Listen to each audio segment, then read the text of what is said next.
Hi friends, it's me, Josh, and for this week's Select, I've chosen our episode, live show really, from 2018, back when Ford Pintos were flaming Deathtraps. Now this episode actually came out with an intro from me and Chuck, so it seems foolish to do an intro to an intro, even though that's what I'm doing now. But that's why I'm going to stop and just say, hope you enjoy.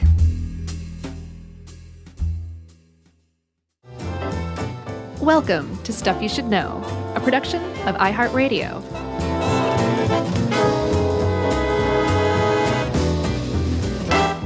Hey, and welcome to the podcast. I'm Josh Clark. There's Charles W. Chuck Bryant. Jerry's not here.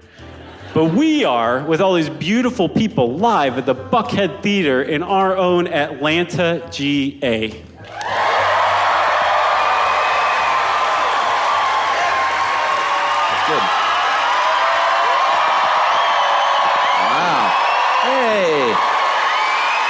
There they are. Oh. Not too shabby, everybody. Yeah! So let's start. Man, I feel great. You feel what? I feel great.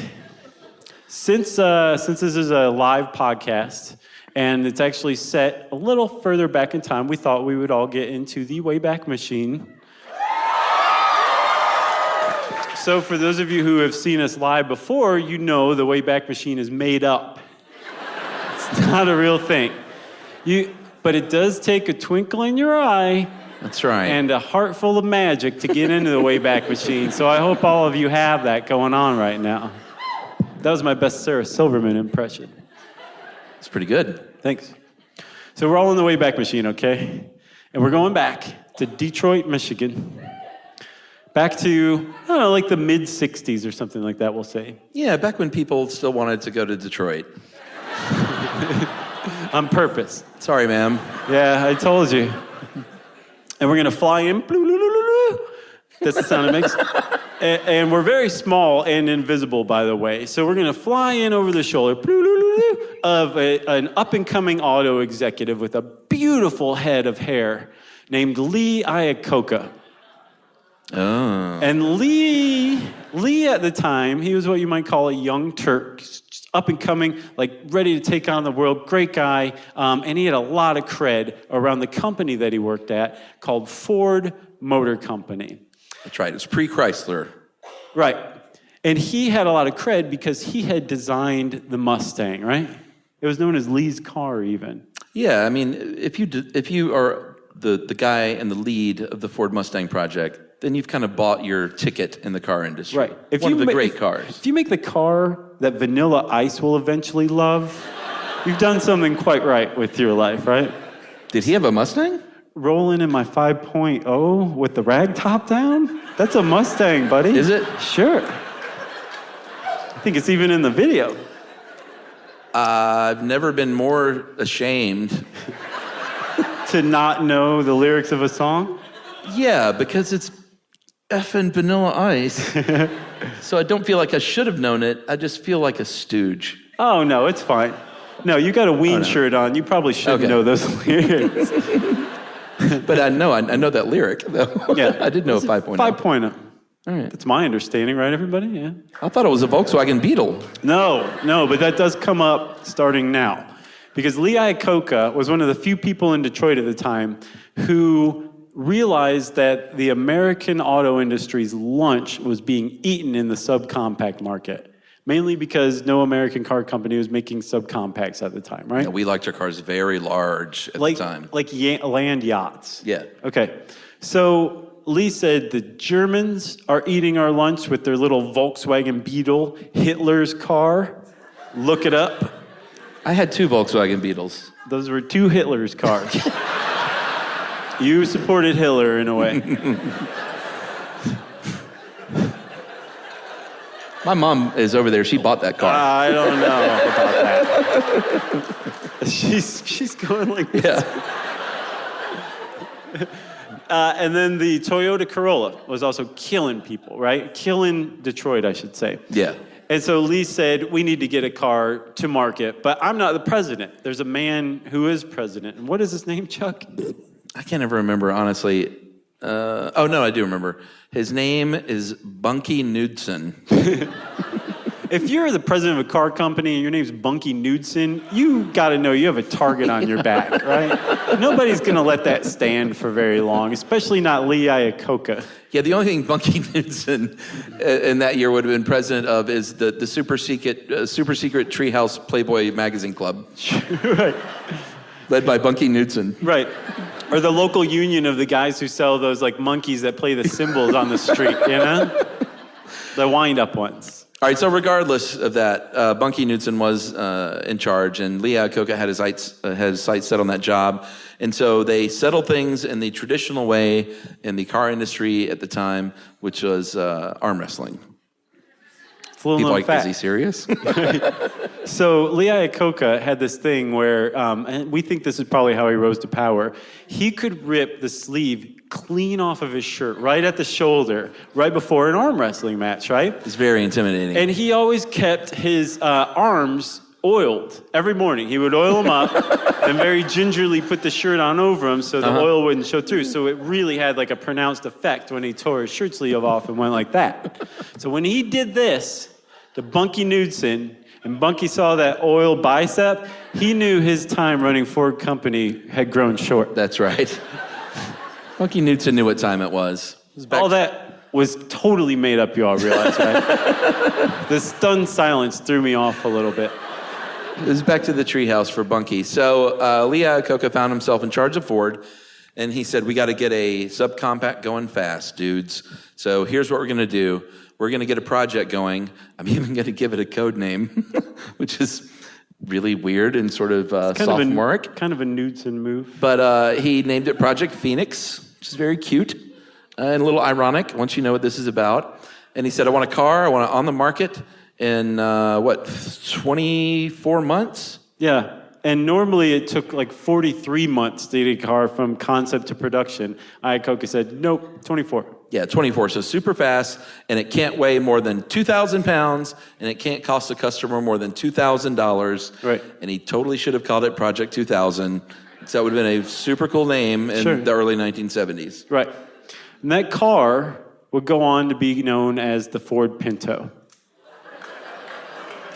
For those of you who aren't going like, oh, couple right of now. claps, couple of boos, Yeah. couple of groans, and a lot of like, what? Well, we're going to fill the people in on this, okay? Yeah, so the deal with the Ford Pinto was, if you don't know, and you didn't grow up in the 70s, it had a problem. We don't know a lot about cars, but we know that the Ford Pinto had a problem. If you would hit the Ford Pinto from the rear, going very, very slow, sometimes it would burst into a fiery ball. And that is not a good thing for a car to do. Especially when you're still in the car. That's right. Has anyone seen the movie Top Secret? Remember that one? There's Val Kilmer? There's a scene where Val Kilmer, I think, is on a motorcycle. He's being chased by Germans, and he somehow outmaneuvers them, and they swerve off the road and slam on their brakes and almost come to a complete stop right before hitting a Pinto in the rear. But don't quite make it. It makes that crystal ding sound, and then boom, they just blow up into flames, right? And this was in the 80s. This was like at least 10 years after the Pinto had this reputation. That's not that far from the truth, actually, we found from doing this research. So there's actually a lot of choice quotes that we found. A lot of people love taking pot shots at the Pinto. Some have written some pretty great stuff. You want to take the first one? Yeah, the first one was from Popular Mechanics magazine, and they said, arguably the most dangerous fuel tank of all time was a rear-mounted vessel installed on the 71 through 76 Ford Pinto. It's possibly the best example of what happens when poor engineering meets corporate negligence. Good quote. I got one. There's this guy named Dr. Leslie Ball. He was the chief safety officer for NASA's manned space program. So this guy knew safety, right? He said that the release to production of the Pinto was the most reprehensible decision in the history of American engineering. So there's a couple of things I want you guys to microphone. know. Right. A couple of things to note in this quote. One, he said, was the most reprehensible decision, not one of the. And he also qualifies it with American engineering, not automotive engineering. He's including like easy bake ovens and other stuff that have killed like millions of people, you know? He's including everything ever built, basically. Yeah. Easy bake ovens or death traps too. So the Pinto, it was kind of an issue for Ford, as we're going to see, but there's this one tidbit we ran across that we just love. There was a radio spot for the Pinto in the 70s, and Ford had to get their agency to get rid of it because it had the line, "The Pinto leaves you with that warm feeling." For real.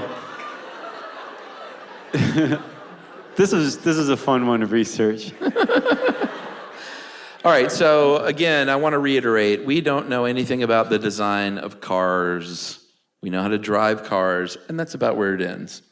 But we do know this. The original design of the Pinto had a gas tank that started 6 inches from the rear bumper. I know that's not a good idea. If I was in Detroit, I would have said, well, that's weird. Why would you want to do that? Sure. Because, accidents happen. Right. No one thought about it. No.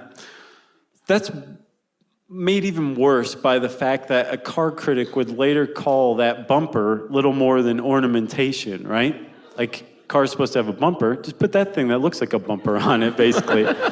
There was a later improved version of the bumper on the Pinto that could withstand a 5-mile-an-hour impact. That was the improved version.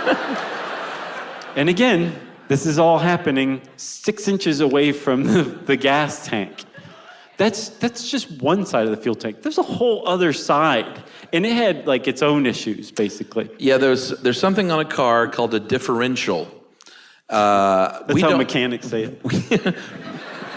We don't know what that is, but I did some research, and here's what I'm going to call it. It's the magic box that makes the car go vroom. I think it's pretty accurate. What's What's so funny is like we pride ourselves on chasing down every tidbit of information. When it comes to cars, we're just like, lights out. No idea. Who would want to hear a live podcast about a car? So this magic box on the Ford Pinto had 4 protruding bolts facing the gas tank. That, see, you're getting it now. That in court later on, and this would end up in court, that you see where this is going, lawyers would call them can openers. And we're just going to call them, for this show, flaming death bolts. I wish we had a sound effect or like a jingle, like flaming death bolts. And we should totally trademark flaming death bolts. I think so too, or at least that's a band name. I think we should at least call it out as that. Oh, right? You hear that? Are the flaming death bolts behind us? Right, they came out.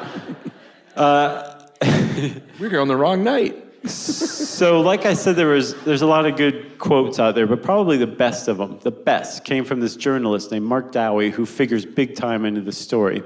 And he probably got across the problem with the Pinto better than anybody. And if I may? Please. Okay. Mark Dowie said, if you ran into a Pinto you were following at over 30 miles an hour, the rear end of the car would buckle like an accordion right up to the back seat.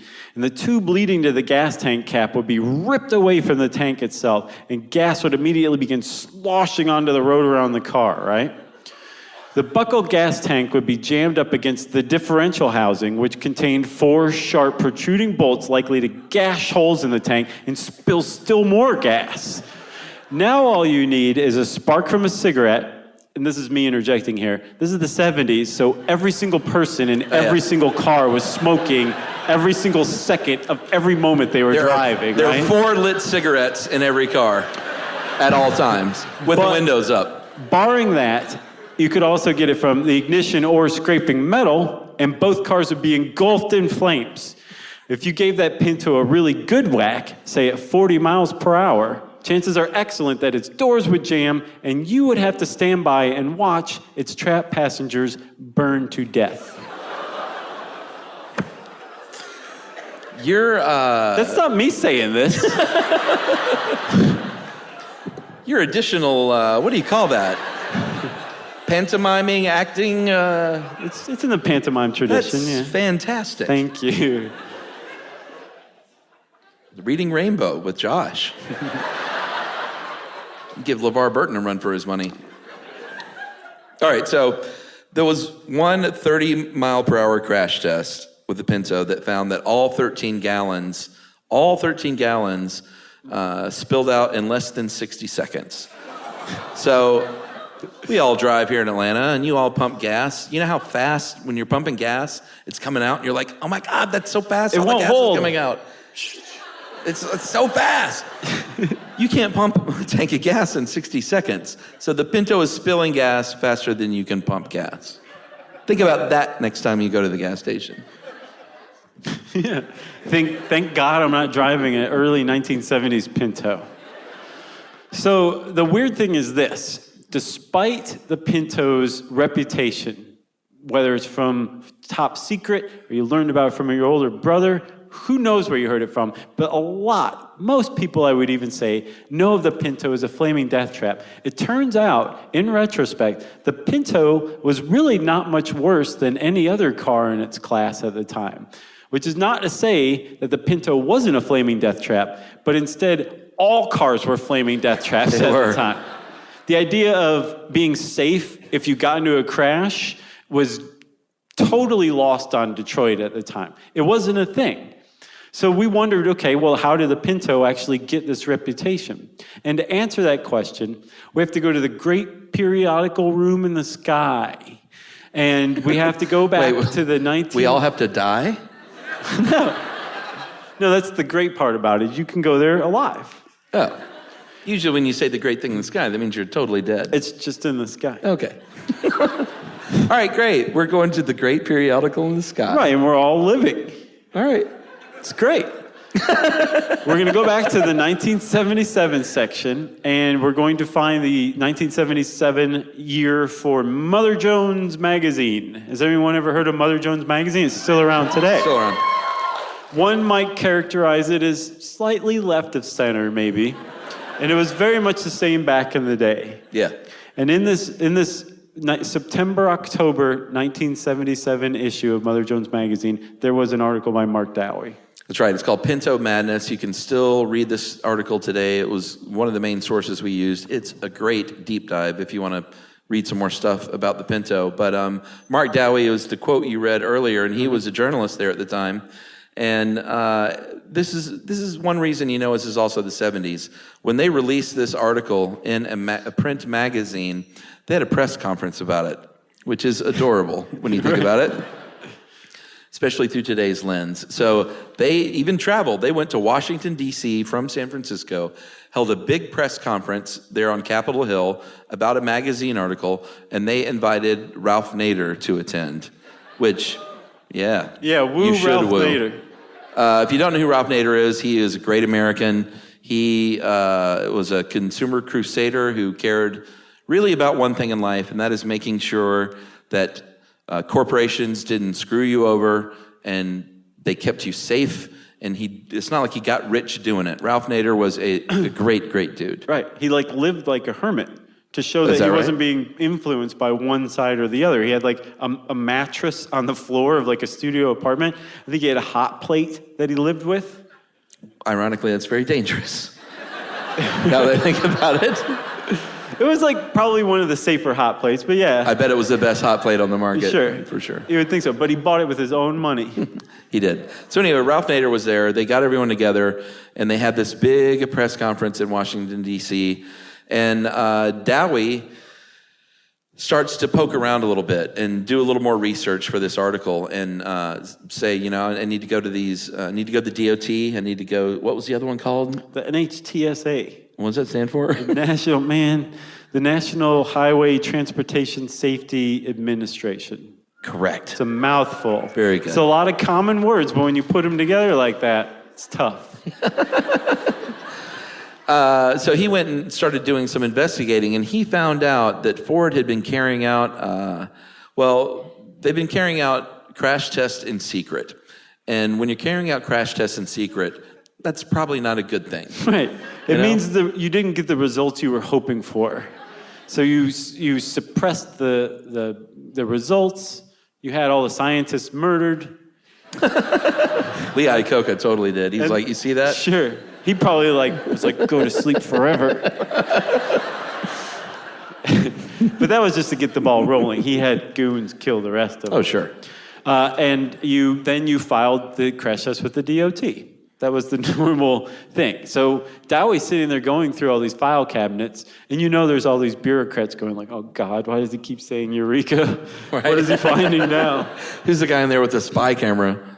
And he figured out very, very quickly that Ford was well aware of the notion that its Pintos were flaming death traps, right?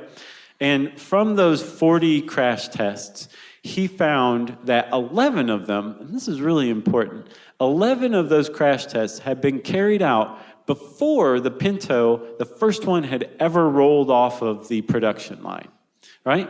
He found in these crash tests that every single one of those 40 crash tests, if it was a Pinto that had not been altered, meaning it was the same one that you would buy at like the dealership, they lost gas at an impact of 20 miles an hour or over. Not very good, right? No, not good at all. So 3 of these cars passed the test, and all 3 of them had been tweaked for safety. Like, these aren't the ones that you would end up buying. They changed 3 of them, and they all 3 passed, yet they still didn't use it. And here are the 3 things they did. One was a plastic baffle, little square of plastic that cost $1, and it weighed 1 pound, and it went between the flaming death bolts and the gas tank. Solve the problem. Pretty sensible. Did not use it. Because remember, 2,000 pounds, $2,000, which I don't know what that is today. It's 2,000 pounds and $12,000. $12,000. The pounds didn't change? No. Okay. Gravity has remained relatively the same. The other thing they did, and this ostensibly was a little heavier, they put a metal plate to reinforce that ornamental bumper. In other words, they gave it a bumper. Right. And that worked. And then the final thing they did was I think they lined was it the inside or the outside of the gas tank? The inside of the gas tank. Yeah, the inside of the gas tank with a rubber bladder, and that worked. But no one likes saying the word bladder at Ford, let's be honest. Like, it's too gross. It works, but it's grody, so we're getting rid of that one. The point is they had 3 solutions before the Ford was being rolled off the line, and they chose to ignore all 3 of them. Right. Big point here, right? And in addition to this 2,000-pound, $2,000 limitation that Iacocca imposed, that radically shortened timeline also created a climate where really, really dangerous engineering decisions were being made, right? Normally when you make a car, you sketch it out, somebody makes a model of it, some dude works it in clay, you run it into a couple of walls or something like that. You all high five. You figure out how many cigarette lighters are gonna go into it. There's a lot of thought put into it. And then once all this stuff, this pre-production stuff, is done and you know what the car is gonna look like, then you begin this process called tooling. And tooling is where you make the machines that are going to make the car that you're manufacturing, right? With the Pinto, they didn't do that. They started designing the car, and at about the same time, they started making the machines that were going to make that car before they even knew ultimately what the final design was going to be. So by the time they figured out that they had a really dangerous fuel tank on their hands, it was too late. The tooling was underway. $200 million worth of machines had been made, and Ford said, yeah. So when they discovered this, we have a couple of quotes here from actual engineers that worked there at the time. And they said, did anyone go to Lee Iacocca and say, hey, we have a problem on our hands with this gas tank? And this one engineer from the Mother Jones article said, hell no. But it was 1977, so he didn't say it like that. How do you? He went hell no. Right? In my mind, he went, hell no. Hell no. That person would have been fired. Safety wasn't a popular subject around Ford in those days. And with Lee, it was taboo. Or taboo, if you're a normal person. If you talk normally. Tattoo? Taboo? Tattoo. Taboo. All right, Demetrius. It's been a while That's for a that deep one. cut. Yeah. There's about 20 people in here that got that one. That's all right. All right, so Iacocca had a saying around Ford at the time, which was, safety doesn't sell. And here's another quote from another engineer. Safety isn't the issue, trunk space is. You have no idea how stiff the competition is over trunk space.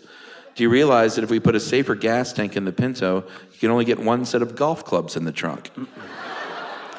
And that's a real quote. Yeah. And here's something that you can do when you get home. You can go and look up Ford Pinto ad and search Google Images or Bing Images. Is that a thing? Sure, Bing, Yahoo. Yeah. Doesn't have to be Google. Yeah, go to Netscape and... Or if you're a paranoid type, DuckDuckGo. that even flew over my head. It's like they don't like track or use cookies or anything like that. Oh. Yeah. So you're a creep. I guess. Or you stockpile weapons or something. Gotcha. So anyway, you can look up Ford Pinto ads, and there are all kinds of great ads from the old days. And there's one where there's this couple that I guess is unpacking for like a camping trip from their Pinto, but it doesn't look like anywhere you would want to go camping. It's just kind of like a field. There's like a ditch. Yeah, it's kind of weird looking.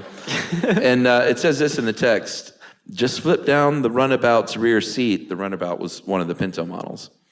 Open up the big back door, which we call a hatchback these days.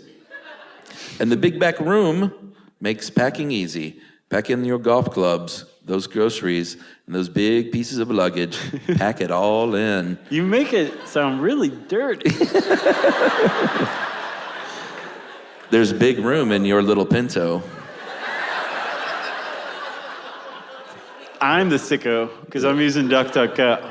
That's the sexiest ad of the 70s, as read by me. I like old ads in old magazines because like you can smell them afterward. You know what I'm saying? Like if you go into Google Images, the ad's there, but not the smell. But you know what an old magazine smells like? It's a great, fantastic smell. You mean like musty? What magazines are you reading? Just any old magazine Just I like find, an old you know, Penthouse? pick up, right? Just like... All right. Jerry, Cut this part out. cut that part. No, I'm not doing my shot yet. And everybody calm down. My niece left to go to bed, so... Oh. All good. Are there any other kids here? All right. You have a very deep voice, young boy. Right here. Yeah. I'm 7. Beer me. Screw. So, everybody, I think we can all agree this is going pretty well.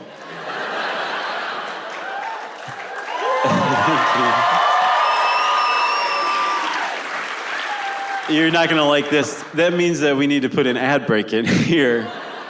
Calm down. We'll be right back right after these messages. Learning stuff with Joshua and Charles. Stuff you should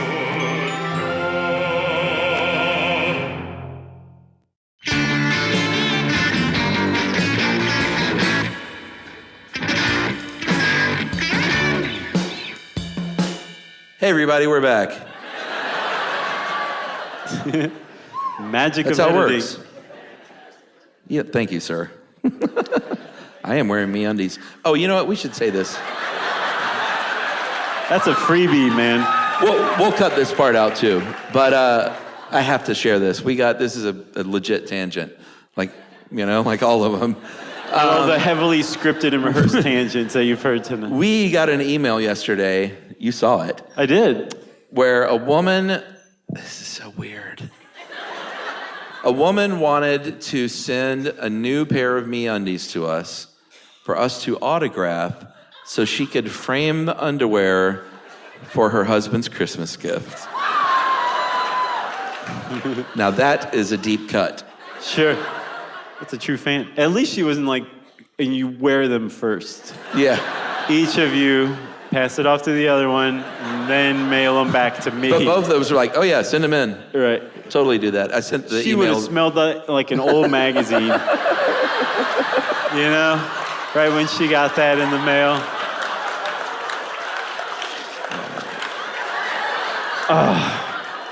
Chuck.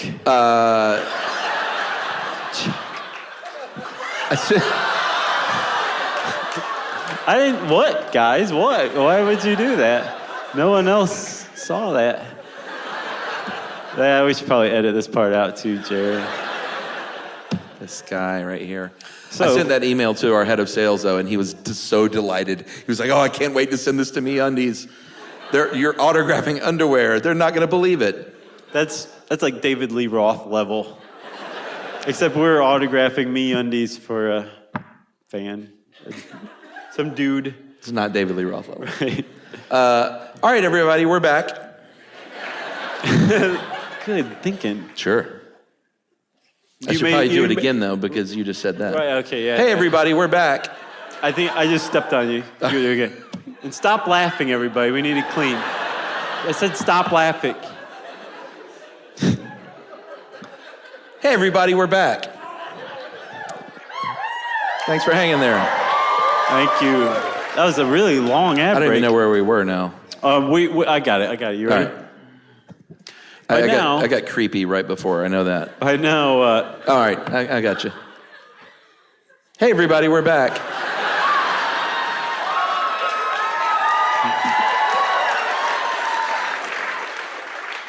Everyone's gonna be like, "What the hell happened in Atlanta?" That's good enough. We're leaving that in. All right. So by now, everybody, you may be saying, Chuck, Josh, WTF? How could this possibly be going on? How could Ford be doing this kind of stuff? We're going to tell you WTF. It turns out that back in the 60s, the American auto industry was like the last great unregulated industry in the entire country. And the reason why was because most Americans considered the auto industry the backbone of the American economy, right? So everyone said, we should probably just let the auto industry decide what's best for it and us, its consumers, because we don't want to mess with them. Yeah, and big corporations love to look out for everyday Americans. All right. But at the time, there was a fatality rate, aka a death rate, on America's highways reaching 50,000 people a year. We did the math. That's a lot. That is a lot. Ralph Nader had a book called Unsafe at Any Speed that was a big hit. He also had one called Hot Plates, Unsafe at Any Temperature. Right. So didn't sell quite as well. Has anyone actually read Unsafe at Any Speed? Don't feel bad. We haven't either. Okay, good. Yeah. So he released this book in 1965, and it was basically like a chapter by chapter, really wonky, detailed description of how your car was ready and willing to murder you, right? Not kill you, murder you. Yeah, intentional. So there were like chapters on like the steering column. It's going to impale you. Or that dashboard, it ain't padded and your head's gonna open up like a ripe cantaloupe when it comes in contact with it, right? That was the name of the chapter, I think. And the reason that this would happen for both instances is because there's no such thing as seatbelts, right? So he goes to the trouble. No, there were seatbelts. It was your mom doing that. Right. And that's how you knew like a really dedicated mom in the 60s, because she was missing an arm. Right. That's right. Like her kid was all messed up, had a dent on his head or whatever, because it didn't quite work because her arm came clean off when they both went forward. But he was still alive. She didn't have an arm. It was a badge of honor back then. So Ralph Nader writes this book, and it gets released, and it becomes like a bestseller almost immediately. And it has so much of an impact that the next year, Congress passed the Highway Safety Act of 1966. Yeah, and this is another way you knew it was a day from way back in the day. The House and the Senate passed it unanimously. That is so quaint. They all got together and said, well, this is what's good for the American people, so this is our job to do this. And they all went, yeah. Pretty sweet time. Pretty sweet. So they passed this thing, and the upshot of it was that now the auto industry would be regulated. It was just the way it was going to be, okay? And the auto industry said, okay, fine. But what about this? Why don't we agree to use something called a cost-benefit analysis to decide if we actually undertake any regulations you propose? Deal? And the DOT and NHTSA was like, well, I don't know. And the auto industry went like that. And the DOT was like, all right, fine. We don't want to arm wrestle over this one. Fine. Cost-benefit analysis for everybody. Yeah, so if you don't know what a cost-benefit analysis is, we call it the cruelest of all analyses because it's basically just a math problem. You plug in numbers and you say, I plug in this, is it worth it to do this? Right. Which works great in a lot of circumstances if you're talking about, I don't know, like what's a good example? Or like if you're trying to figure out whether to go with tire distributor A or tire distributor B. Kind of easy, right? Exactly. But if you're talking about replacing a fuel tank because it's killing people, it gets a little sticky because one of the inputs on those math problems has to be the value of a human life. There's no getting around it. No way around it, right? So the NHTSA said, well, I guess we should go ahead and figure out how to quantify a human life. They all went home and kissed their children, and they came back to work. And what they came up with, they actually did it. There was a 1972 document that said, everybody, this is the value of a human life. We figured it out. It's $200,725. And what they did was Someone just went, woo! Yeah. Really? I thought mine was half that. So what they did was they figured out the average lifespan, or the average age, I guess, of a person who dies in a car wreck, and then subtracted it from the average lifespan of the Americans at the time in the Iraq, such as. And they came up with 37 years. Most people who die in a car wreck would have lived 37 more years. And then they said, well, how much would those people make in that time? And they said, well, $200,725. The problem with this is that it really what they calculated was the cost to society in lost productivity. If it's just wages, right? They didn't take into account some very important stuff like the value that the individual places on his or her own life, or whether their family wants them to come home after a car wreck, stuff like that. But they came up with this dollar amount and they said, there, we'll get better at it over time, but here's what it is. And it's a primitive stab. Exactly. Again, the cruelest of all analyses. So Mark Dowie is sorting through all the file cabinets at the DOT and the National Highway Transportation Safety Administration. It's no faster to say it abbreviated either. I know, I would just mess it up though. So he's sorting through all this stuff. He's going through file cabinets. Everyone's worried. And he comes across a document, a memo called Fatalities Associated with Crash-Induced Fuel Leakage and Fires. And over the years, people come to think this is the smoking gun. This was Pinto. It was about Pinto fires from getting hit in the rear. And that's what it is. It really wasn't that. What it was about all cars in the United States and whether they caught on fire when they rolled over. However, the one damning thing in this memo was that Ford used that number, almost that number, to quantify the value of a human life. But Ford rounded down. They rounded down the value of a human life. Just, to make the math easier. Yeah, they made it $200,000. They cut off the $725, just made it a straight up $200K. Right. So they estimated 180 fatalities and 180 injuries in car fires, post-collision car fires, every year in the U.S. And they said, that would cost society $49 million in lost productivity. But if you want us to do this $11 per car safety improvement that would save those lives and those injuries, it cost us, the auto industry, $113 million. So don't have to do it, right? Great. See you at Racquetball Ted. That was kind of, do you guys see Fight Club? Remember Edward Norton's job? Yeah. That was kind of what he did, right? A little bit. Yeah, he had to kind of calculate whether or not it was worth taking a recall. Exactly. And Ford, thanks to Dowie, had just been caught red-handed with one of these. submitted in the public record. All right, so part of the Motor Vehicle Safety Act was something, and all these bills, this gets a little wonky, but bear with me. They're all broken down into subcategories, and one of them was called Vehicle Safety Standard 301. And 301 was basically our government getting together and saying, you know what?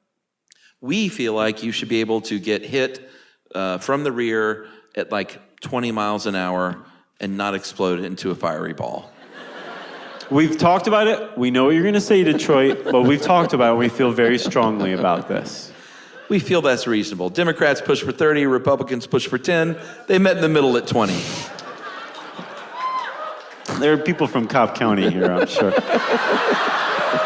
They are not happy with you right now, Chuck. That's all right. They are going to let us know via email after this show. I'm so angry at the way you feel about life. So they settled on 20 miles an hour, and that was safety standard 301. But here's the rub for Ford and the Pinto is they had a problem on their hands. They knew they couldn't withstand 20 miles an hour. They could barely withstand 5. So this would have meant a complete redesign on the Pinto. So they came up with a plan, basically, to, shall we say, delay the process. Yeah, Coco went, kill that thing, kill that standard 301. I hate it. And they were happy because they didn't have to kill a human. Right, for once. So Clausen is, oh yeah. I didn't even mean to say that, but it works pretty well. So here's what they did. They got attorneys on the case, and they said, here's what you'll do. You're gonna file these arguments on the last day that you can file an argument, and you're gonna get all this data together, and you're gonna shove it in their face and say, here's an argument. DOT. And now you gotta look through all this stuff, and you have to satisfy that argument. So they may not have even cared if the argument held up or not. The point was they just wanted to delay things so they could keep selling the very dangerous Pinto. So they did this, and they didn't file them concurrently all at once, which is sort of what you usually do in law, in court. They would file one, they would go look through them all and say, yeah, this holds water, it doesn't, they go great. They wait till the next deadline and file another one, and all of a sudden, they have delayed this process for 9 years. 9 years. They started arguing against it in 1968, and Standard 301 went into effect in 1977, right? Yeah. Boo. So there's kind of like a silver lining to this whole thing, and that Ford's objections actually forced the National Highway Transportation Safety Administration to study the problem of car fires, to answer Ford's objections and say, no, actually, you're wrong. They're kind of a problem. Yeah, they were giving him reams of data, and then they went, oh, we just gave him reams of data. Right. But the NHTSA also had to contract with people to study this stuff. And what they were finding was that car fires in America were way, way more of a problem than even Ford, I think, realized at the time. They turned up some stats. 400,000 cars were burning up on the American highway every year, burning more than 3,000 people to death. Is that high? 400,000 cars. Yeah. Maybe it's a little high. I don't know. But this is what they turned up. That sounds high. Here's one. 40% of all calls to all fire departments in the United States in the 1960s were cars on fire. Isn't that nuts? When's the last time you guys saw a car on fire? This would be like you would see one, and then a couple miles later, there's another one. Well, and this was, people didn't have cell phones. So you would have to see a car on fire, have a dime in your pocket, be near enough to a payphone to report it. Right. And that was 40%. And have made the judgment that there was a chance that the person was going to make it in the time that you went to the payphone. Right. There's a lot of factors here. 40% seems high. If you had a Christmas parade in your town, there's a pretty good chance a couple of those cars were just going to catch fire in the middle of the parade. This is insane. And this is what the NHTSA was finding from studying this problem. There's a University of Miami study. They found that rear-end impact fires were, quote, a clear and present hazard to all Pinto owners. That was the Kane saying that. All right, so... Wait. We got to take another ad break. Okay. Everybody, we'll be right back. Don't get up. We'll be right back right after these messages. Learning stuff with Joshua and Charles. Stuff you should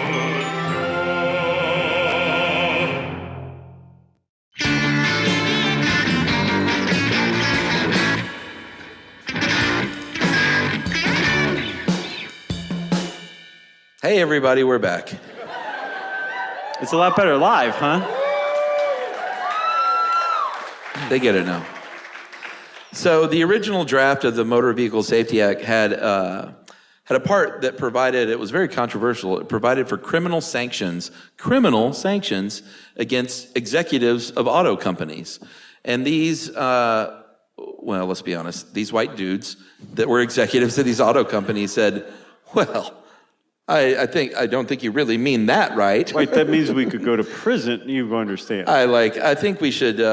We have some lobbyists on the case, And so they went, hip, hip, hip, hip. they put the lobbyists on the case, and they did get that lobbied out of the Safety Act. Unfortunately, Yeah, I say unfortunately. That's me talking. sure. Well, you're speaking for both of us, buddy. Would they end up with like $5,000 or $10,000? Yeah, in 1977 money, which today translates to like 40 grand. So if you were an auto executive who knowingly put a dangerous car out on the American market, you could face a fine of $40,000. And from what we understand, that's like one-time fine. Yeah. That was it. So it would be up to the media and the courts to force Ford to do something about its Pinto. And boy, did they ever. The drumbeat started, isn't that right? Yeah, it started with Dowie, right? Like Mark Dowie gets a lot of credit for the Pinto article, and he definitely had a big impact, but he gets some undue credit for getting Standard 301 to come into effect, because it came into effect pretty shortly after the Pinto Madness article came out. It turns out, later research turned up, that the NHTSA had said, Ford, we're so sick of you arguing against Standard 301. How long will it take for you guys to get your cars up to Standard 301 level, which again is a 20-mile-an-hour rear impact that doesn't lead to fuel loss? And Ford was like, oh, I don't know. Seems like a big job, right? 4 years? And the NHTSA was like, it took you 2 years to design the car from scratch, right? They're like, well, yeah, this is huge, massive improvements to make it safe. So 4 years. So the NHTSA said, fine. In 1977, it'll come into effect. So it was just coincidence. But Dowie's article did have a big impact in the way of like shaping public opinion. Yeah, for sure. So what happens is there starting to be some lawsuits. People that are getting burned alive in Pintos and other cars say, well, maybe we could sue somebody. And is that a duck quacking? Is there a duck in the house? Well, okay, let's get back on track.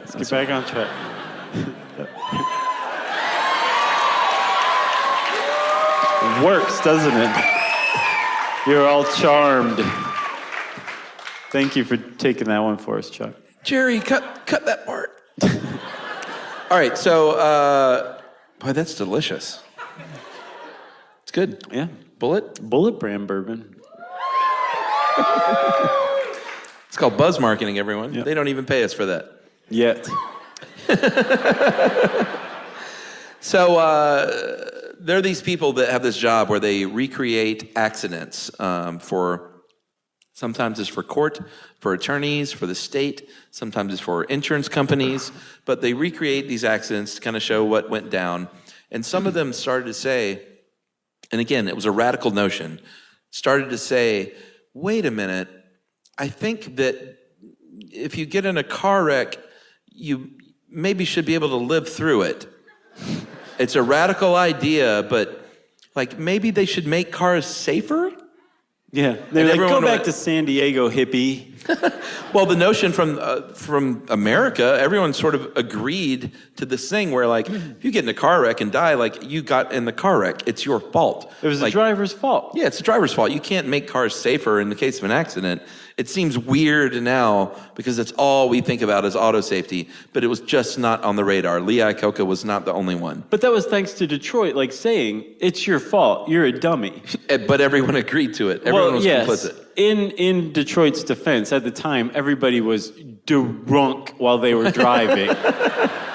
Way true. more than today. So they kind of had a point, but still, they could still make the cars safer, and should have even more back then. Yeah, for sure. So these, I don't know what we call them, accident recreationists? Reconstructionists. Reconstructionists? Recreationists are the Civil War dudes.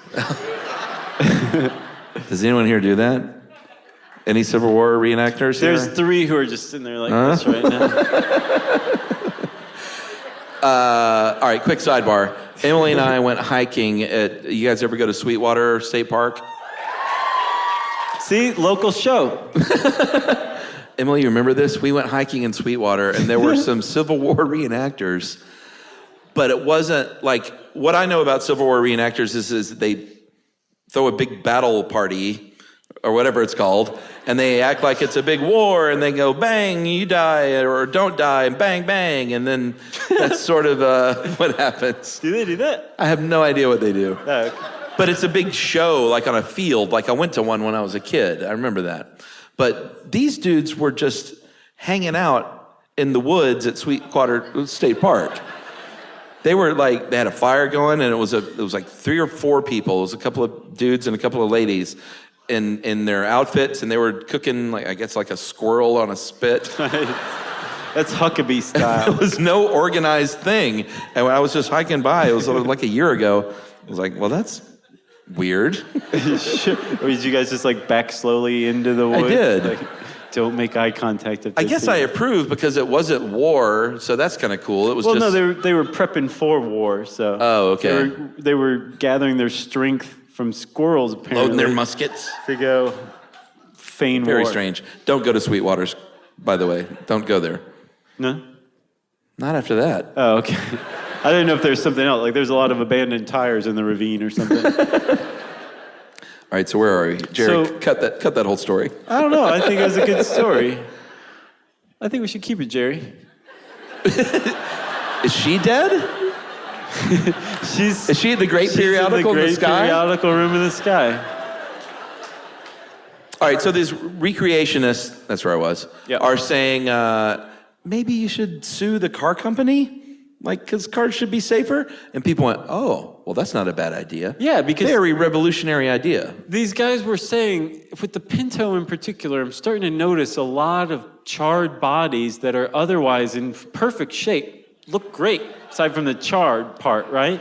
Like they don't have any contusions, they don't have any broken bones. So like these accidents are happening at really low speed. Maybe it's actually a design flaw with Ford. And so the lawyers were like, that sounds great. And they started circling the courthouses like the flying monkeys in the Wizard of Oz and dropping lawsuits down onto Ford's head. And at first Ford was like, bring it. We're Ford. You know, juries are made up of like upstanding registered voters, right? We're going to be just fine.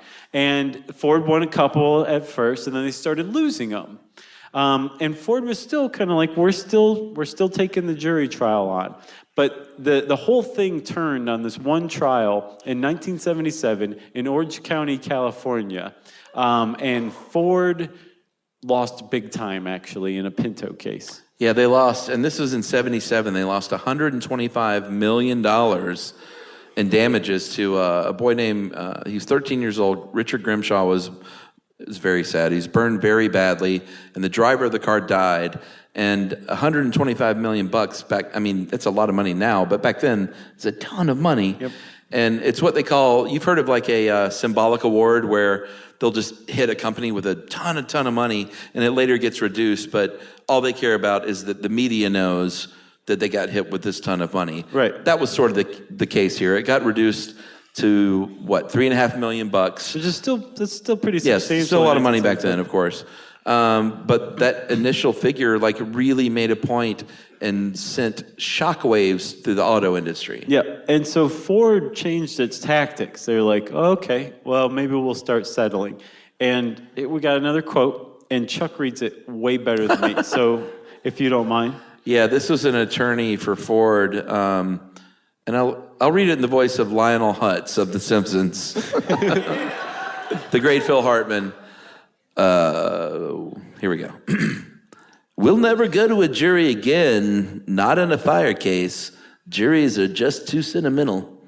They see those charred remains and forget the evidence. No, sir, we'll settle.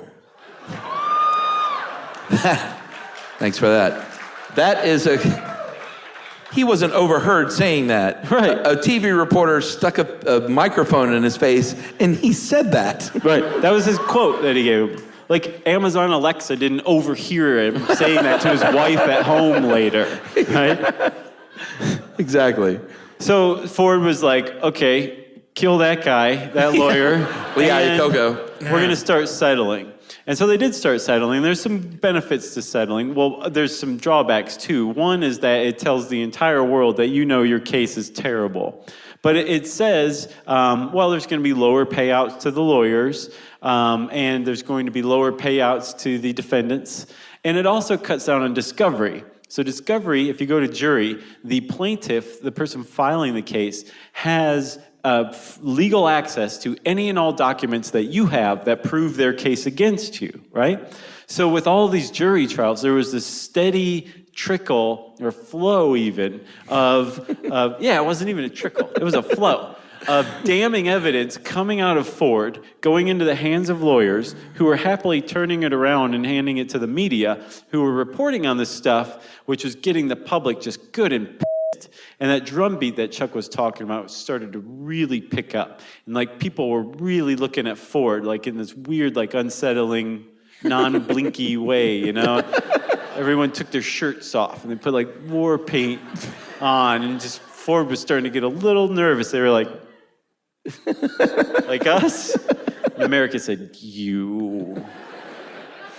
So that got a little weird. Yeah, thank you for clapping for that. Thank you, buddy. You get a t-shirt. That bordered on performance art. Did it? I think so.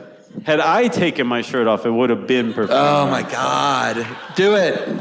No. You're out of your mind? You guys could cheer until blood comes out of your mouths and I still wouldn't take my shirt off. There is nothing you could do to make me take my shirt off. Actually, I would probably be more apt to take my shirt off, which would be...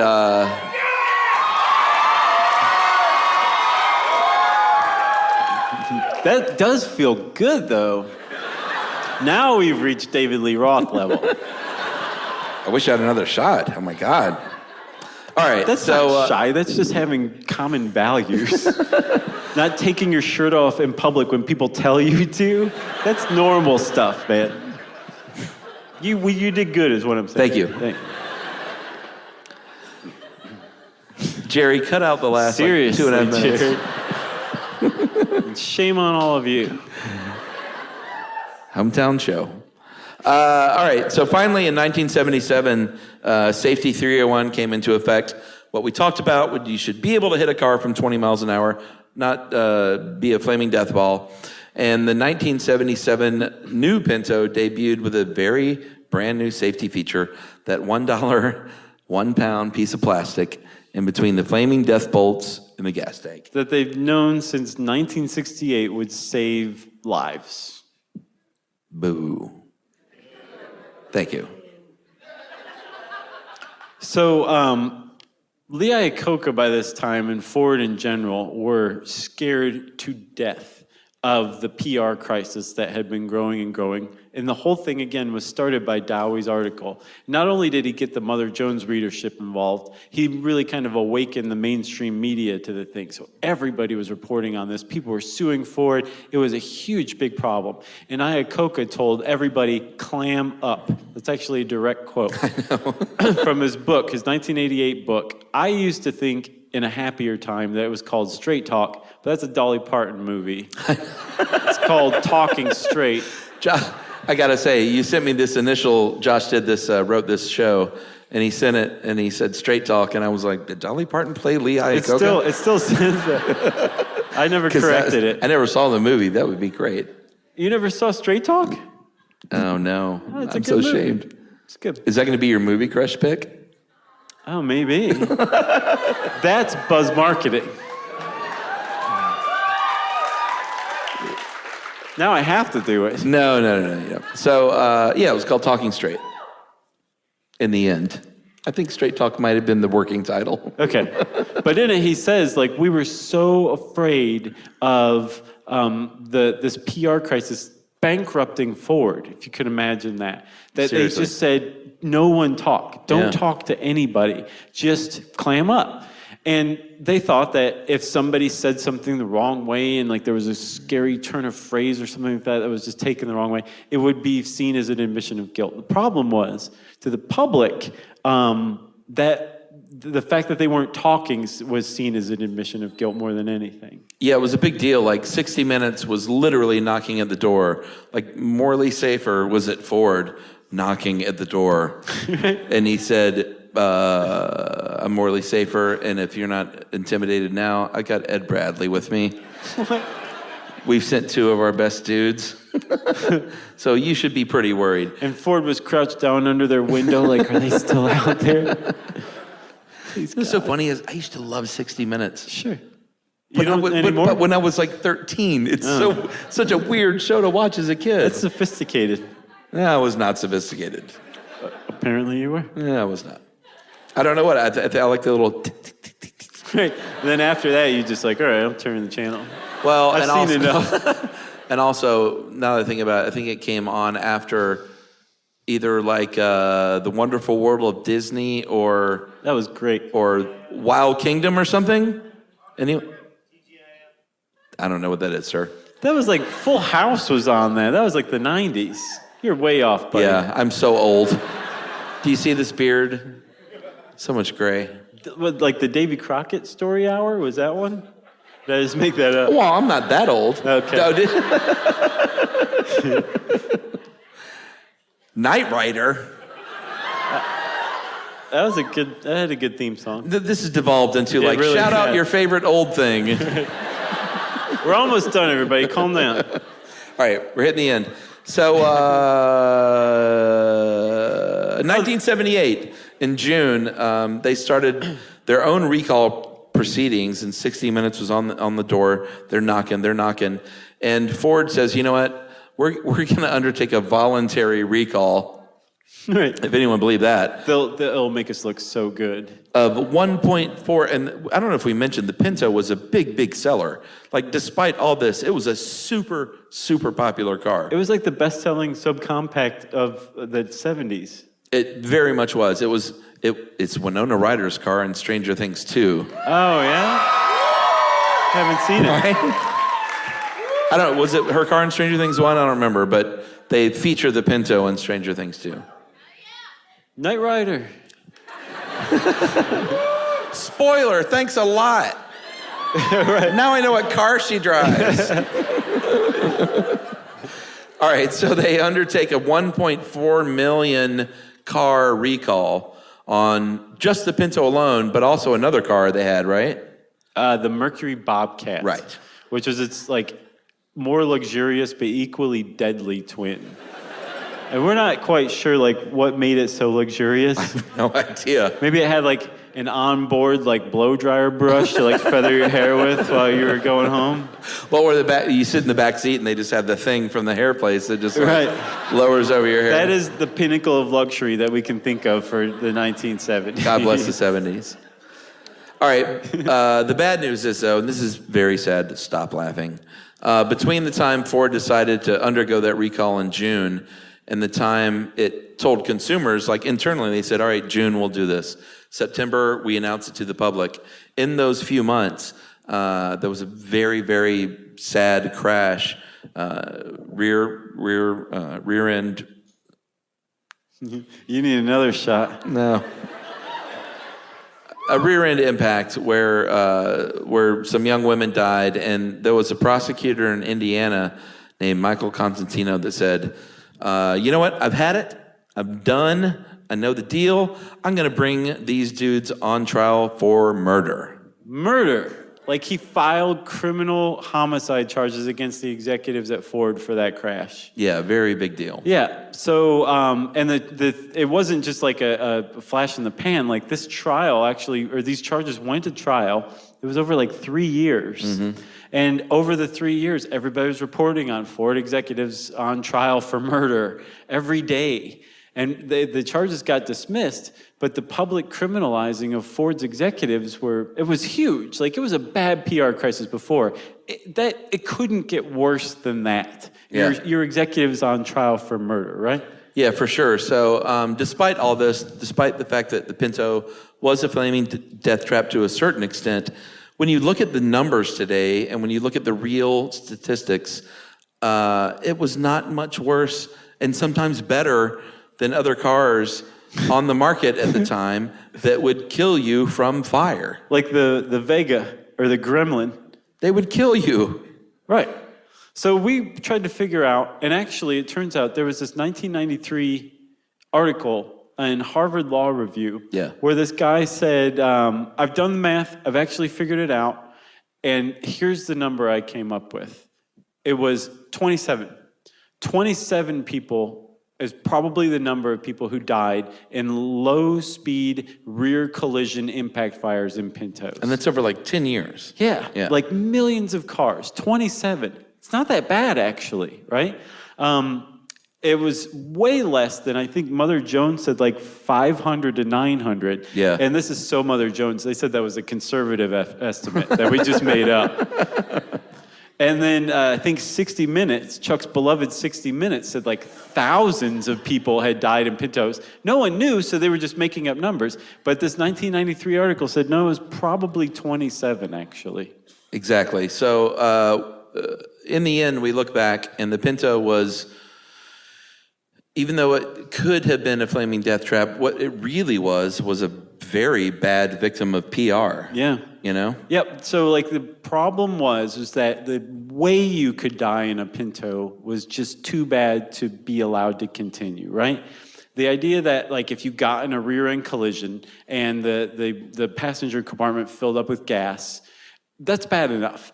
But the idea that it could happen at such a low speed that you would still be conscious when you caught fire and burned to death, the American public said, nope, that can't happen. It doesn't matter. And so thanks to Dowie's article and 60 Minutes eventually, for sure, the Pinto was basically laid to waste as far as the American public was concerned, and still has a bad reputation today. That's right. In the end, the Pinto took the rear impact. Right. But not in the good way. Not in the good way. In every kind of bad way, you know? That's true. Never thought about that. So in the end, Mr. Lee Iacocca would go on to write his legend with the Chrysler Corporation by bringing them back from kind of the brink of bankruptcy into huge success in the 90s and the 80s. And he was named, I think, by Portfolio magazine as the 18th greatest CEO of all time, just ahead of Oprah. Which is bull. Yes. Team Oprah up here. Wrote a couple of books, wrote that biography that Josh talked about that Dolly Parton did not star in, and another called Where Have All the Leaders Gone? And Mr. Iacocca is still alive today, the ripe old age of 92, in Bel Air neighborhood of Los Angeles, California. Where there is nary a Pinto to be found. That's right. And that is the story of the Ford Pinto.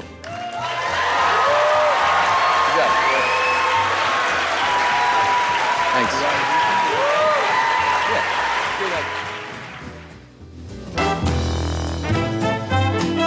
Stuff You Should Know is a production of iHeartRadio.